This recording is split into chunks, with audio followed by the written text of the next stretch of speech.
Bagi para penggemar sepak bola, pemain luar biasa ini akan selamanya dikenang akan penampilannya. Pria pendek berkulit gelap dengan tubuh kuat, dengan rambut gimbal dan mata tersembunyi di balik kacamata orange. Dia selalu memberikan yang terbaik di lapangan hingga 100%, bahkan lebih. Dia dengan terampil menghancurkan serangan lawan, berjuang untuk setiap bola dan selalu tahu kapan harus bertahan dan kapan harus menyerang.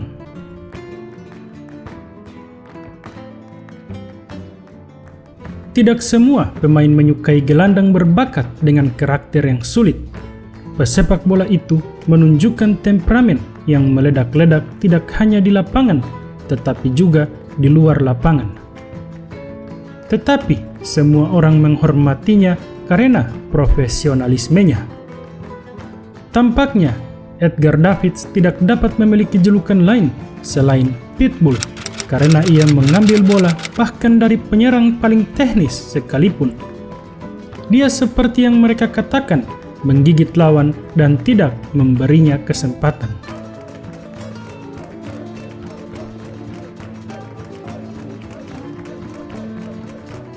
Lantas, sehebat apa Edgar Pitbull Davids? Mari kita simak kisahnya.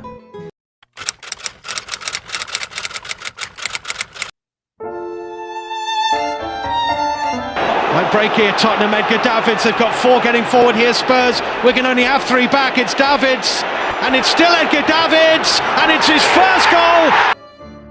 Edgar Davids, one of the great midfielders of his generation, is off the mark.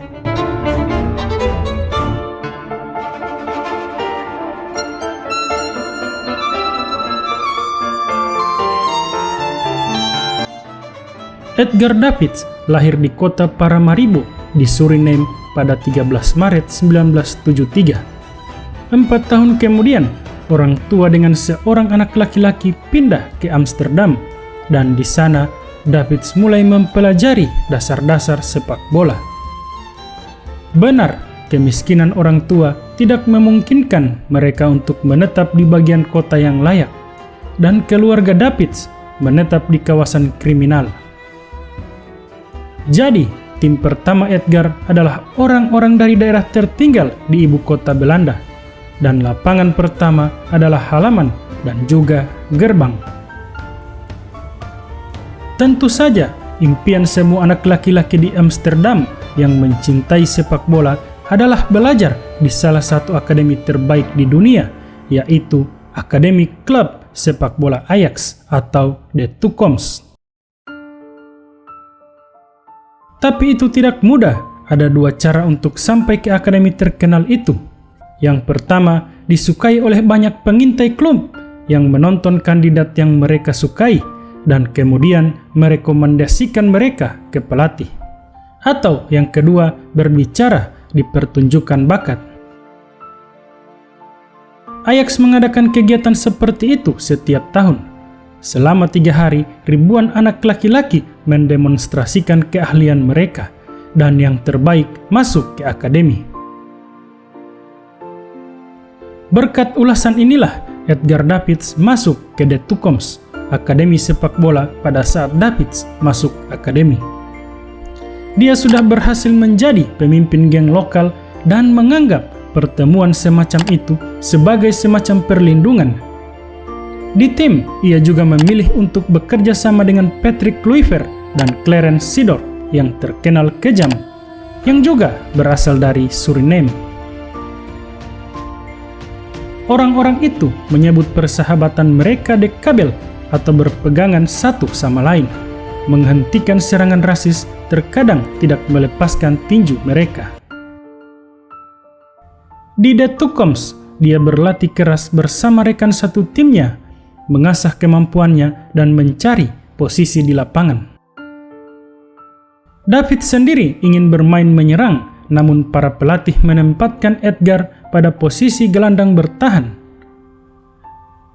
Saat pemain berusia 18 tahun, ia dipindahkan ke tim utama Ajax dan pada September 1991 pemain tersebut pertama kali memasuki lapangan. Dia dengan cepat memantapkan dirinya di awal dan bersama dengan tim emas Belanda di bawah kepemimpinan Louis van Gaal yang muda dan ambisius. Dia memenangkan Piala UEFA pada tahun 1992 dan memenangkan Liga Champions pada tahun 1995. Di final, Ajax Amsterdam mengalahkan AC Milan. Davids memenangkan Eredivisie 3 kali berturut-turut bersama Amsterdam pada tahun 1993, 1994, 1994, 1995, dan 1995, 1996. Dia memenangkan Piala Belanda sekali pada tahun 1993 dan memenangkan Piala Super Belanda 3 kali pada tahun 1993 hingga tahun 1995. Tim juga memenangkan Piala Super UEFA dan Piala Interkontinental pada tahun 1995. Dengan demikian, selama periode Davids di Ajax mengalami tahun-tahun emasnya.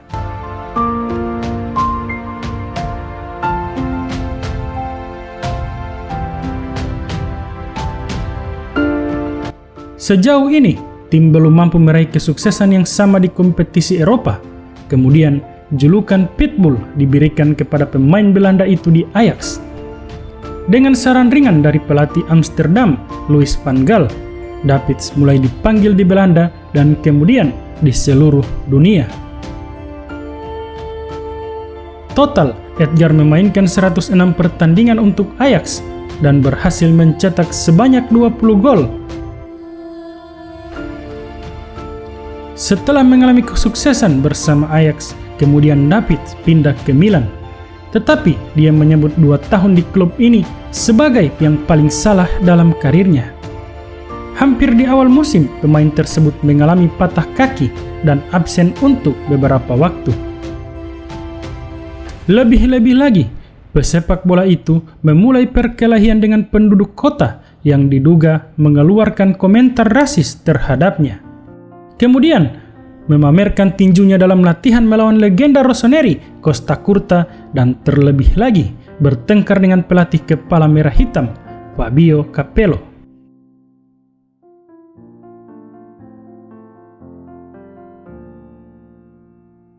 Dengan latar belakang semua ini, Davids tidak menerima latihan terus-menerus. Dalam 2 musim, dia hanya bermain 19 pertandingan, dan pada tahun 1998 dia meninggalkan klub, dan setelah pergi, garis hitam dalam biografi Edgar Davids berakhir.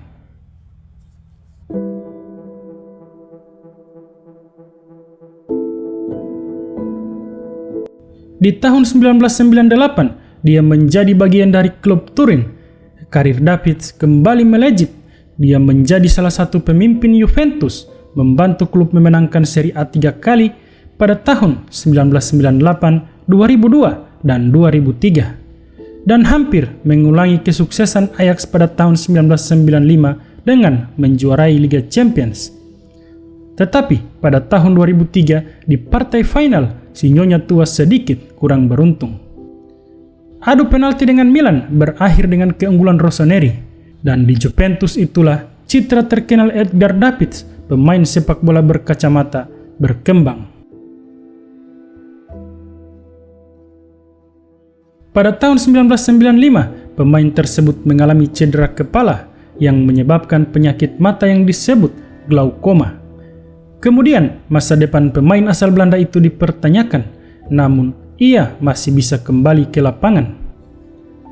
Pada tahun 1999, cederanya semakin parah. Oleh karena itu, Edgar Davids membutuhkan kacamata khusus.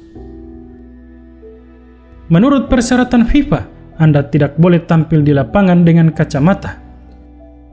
Tetapi organisasi membuat pengecualian untuk orang Suriname. Kacamata tersebut dirancang khusus untuk pemain dan memiliki lensa anti pecah dan tidak berkabut. Jadi, Davids menjadi satu-satunya pesepak bola yang berkacamata. Bahkan ketika kacamata tidak lagi dibutuhkan, Edgar terus memakainya karena sudah merasa cocok, karena itu menjadi bagian dari identitasnya. Selama di Juventus, David pernah diskors setelah kontrol doping pada Maret 2001. Obat nandrolone ditemukan dalam darahnya. Pemain sepak bola itu kemudian diskorsing dengan skor 1 tahun dari turnamen. Namun, pada akhirnya hukumannya dikurangi menjadi 4 bulan.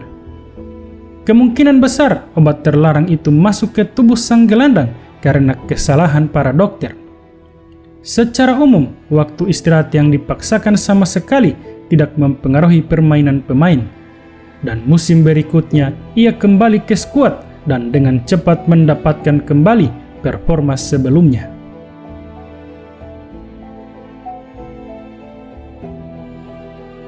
Setelah mengalami masa kegemilangan di Juventus, karir Pitbull perlahan mulai menurun. Dia semakin menemukan dirinya di bangku cadangan dan bahkan dipinjamkan ke Barcelona selama setengah musim pada tahun 2004. David langsung masuk ke dalam tim, menghidupkan kembali permainan Barca, membantu tim Katalan keluar dari basement klasemen dan menempati posisi kedua di Liga Spanyol. Musim berikutnya, Pitbull pindah ke Inter Milan, tetapi seperti dalam kasus AC Milan, dia tidak bisa mendapatkan pijakan di tim. Dan akhirnya, pada musim 2005-2006, David pergi ke Tottenham dan membantu klub bersaing untuk mendapatkan tempat di 4 besar. Namun, sebagai hasilnya, tim hanya berakhir di tempat kelima untuk 2 musim.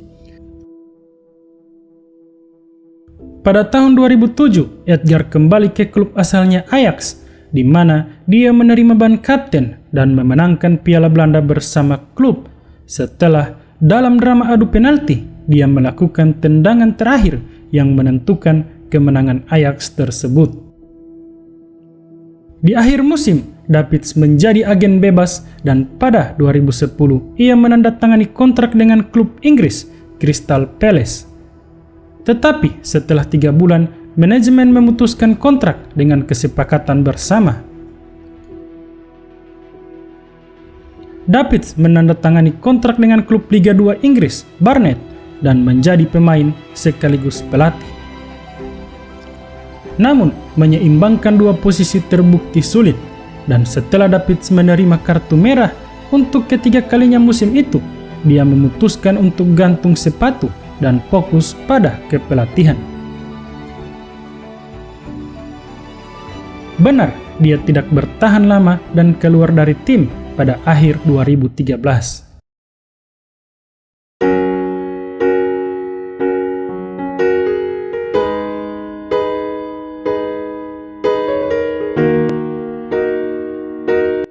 Di level timnas Belanda, David melakukan debutnya di timnas Belanda pada Piala Dunia 1994. Pemain sepak bola itu tidak ikut kejuaraan Eropa 1996 karena bertengkar dengan pelatih Belanda, Guus Hiddink. Namun demikian, pada Piala Dunia 1998, dia bersatu kembali dengan tim dan gol Edgar Davids melawan tim nasional Yugoslavia yang membawa tim tersebut ke perempat final turnamen. Pada kejuaraan Eropa tahun 2000, tim Orange memenangkan perunggu, kalah di semifinal dari Italia. Dan saat Euro berikutnya berjalan dengan cukup mudah, hanya di pertandingan semifinal Belanda kalah dari Portugal. Ini adalah turnamen Eropa terakhir untuk Davids. Filosofi sepak bola jalanan Edgar Davids memiliki lini pakaian di bawah merek Monta Soccer.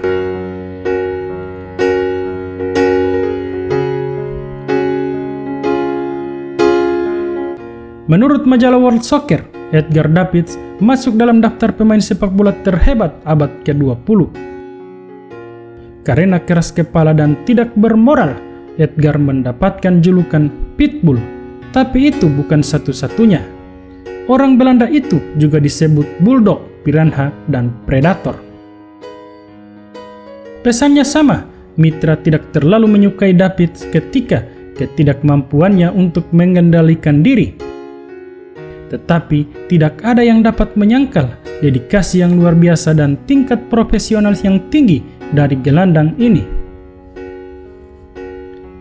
Dia salah satu pemecah gelombang serangan terbaik di dunia, tetapi David tidak hanya menghancurkan serangan, dia menarik bola ke depan dan mendaratkan shooting ataupun umpan. Edgar Davids dikenang sebagai seorang pekerja keras di lapangan tengah.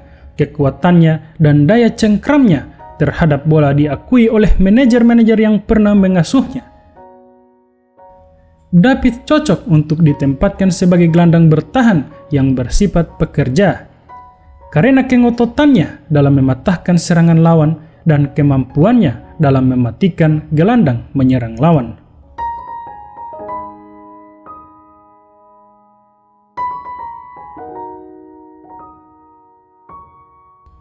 Teknis brutal bertenaga. Ini semua tentang Pitbull.